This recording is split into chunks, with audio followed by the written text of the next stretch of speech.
masyadong malakas ang radyo. Pero kung ganitong pasado hating gabi na, may gising pa kayang may istorbo sa aming mga kapitbahay?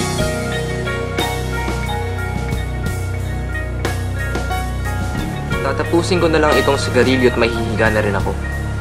Kahit hindi ako patutulugin ng mga guni-guning dala ng dilim.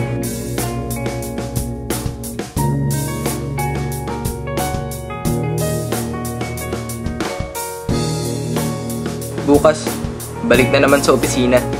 Maghapon ako po sa harap ng makinilya hanggang maawit ang puwit at 10 daliring nagbibilang ng oras.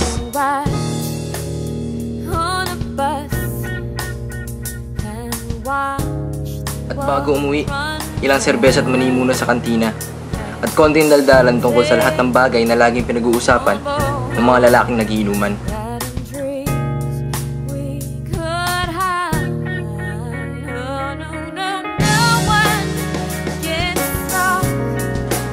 At habang buhay yata'y ganito ng ganito, tatanda na ako sa ganito. Pwera na lang kung isang araw, magkadurog-durog akong parang matsakaw.